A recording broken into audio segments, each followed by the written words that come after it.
Hi everyone, welcome back. Today we're gonna talk about something I see flying around way too often. Wuthering Waves is a power creep problem. I'm gonna be real with you, I don't think that's true, at least not in the way people make it out to be. So let's dig into that and break down where the real balance is and why I think the devs at Kuro Game actually deserve more credit than they are getting. Number 1. Power creep or just power fantasies? Let's be honest, every gacha game ever gets accused of power creep. That's not new. We can see this in HSR, Genshin Impact, and ZZZ. But in Wuthering Waves, there's a clear difference between releasing strong characters and invalidating old ones completely. We want new characters to feel powerful. If they felt weak or just mid, people will complain that they are not worth pulling for. For example, Roshia. But here's the key, that doesn't mean the older units are bad now. Take Jian, who launched in version 1.0. People said he will be outclassed in weeks, yet here we are over a year later and he's still smacking bosses in Tested Field and Tower of Adversity. Doesn't that say something? Point number 2. 4 stars. Still valid, still valuable. One major complaint is 4 stars are useless. Come on, that's just not true. You have got Dunjin, Yuanwu and Toki putting in serious work. Check on current YouTuber clearing endgame content with FTP units. It's not a meme. Some builds straight up slap when you actually learn their mechanics. Not every 4-star is busted, but they should be. Is it? No, there are support or starter options and they are free. Not every character should melt bosses instantly. That's not a balance issue, that's expectation being out of whack. Number 3. Ecosystem power creep. Let's be real. Yeah, comicbook.com published an article saying echoes are power crap because certain focus nightmare echoes give passive effects. Well, in some point it do feel like that, but I don't think so. The echoes does have a power creep system, to be honest. It's more of like a slight damage boost. But let's ask the real question, is this actual power creep or just meta evolving? Of course top tier echoes will perform better. They are endgame content just like high tier gear in MMOs. This isn't a bad system, it's literally rewarding players for grinding tougher content. To be honest, I won't even say it's tougher content because in Wuthering Wave most of the echoes such as the Nightmares can be easily killed with just any good build 5-star characters. So it is literally just your time that you need to spend to get these rewards. Also, you can still run lower cost echo sets with great synergy depending on your kit. This system has depth. The problem isn't that only few echoes are viable, it's that people are looking for cookie cutter answers on day 1.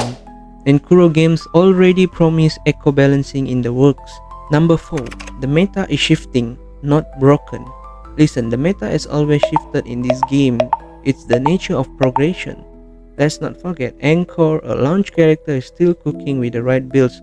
You can look at my other videos that I posted with Anchor and she still can clear TOA until today. So, power creep do exist, but not as bad as it looks. Verena is still one of the best healer, if not the best. Of course, Shorekeeper is the better version of Verena, but if you do not have Shorekeeper, it's the good to go champ to slot in any of your teams. And even power craft units like Culcharo have insane burst potential in specific teams. It's not about raw stats, it's about synergy. And Wuthering Waves still lets you build teams your way. You are not forced to play one team comp. That's the opposite of power creep. Number 5. The real problem is player impatient. I will say it. People want meta without playing the game. Instead of learning characters rotation, echo synergies or how to animation cancel, folks slap on a top tier echo and expect instant results.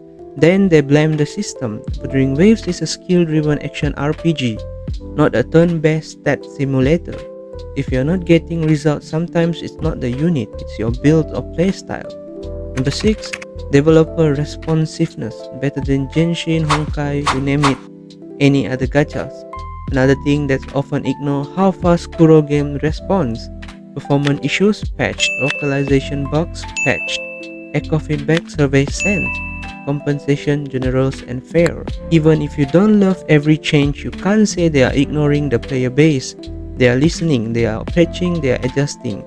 You want a live service dev that reacts and Kuro does that. Number 7. What is the valid concern? Okay, I'm not saying the game's perfect. Some echo effects could use tweaks to make lower cost ones more appealing, and game diversity might need more incentive. But that's not power creep, that's balanced tuning. And literally every MMO or gacha game does this. Hell, even League of Legends needs balance update every 2 weeks. So don't confuse evolution with degradation. There's room to improve, but this isn't power creep. So here's the honest truth. New characters are strong and I do agree with that. And they should be. If not, how are Kuro going to sell these characters to the players? Next, all characters are still valuable. Most people are saying power crap is just a skill issue for them, to be honest, or they never read the kit of that characters. And all characters do work in TOA or WuWA. I have personally done few of the gameplays for this kind of characters, and you can look at my other videos. Echo rewards are grinding, to be honest, but that's called progression. Echoes is the only way to keep the player engaged in this game for a longer period of time. That is the only thing that you need to get perfect min max stats so that more players will be playing this game for a longer period of time. If you don't like echo grindings, then I don't think so. You don't really like WuWA at all. WuWA is more like you hunt some echoes to kill them and get that rewards, which is the substats for me. Next, Kuro listens and they act.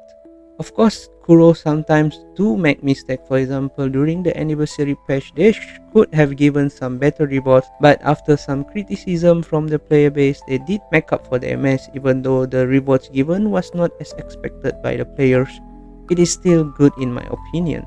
Instead of calling everything power creep the moment a new banner drops, let's actually test, build, and give feedback that matters.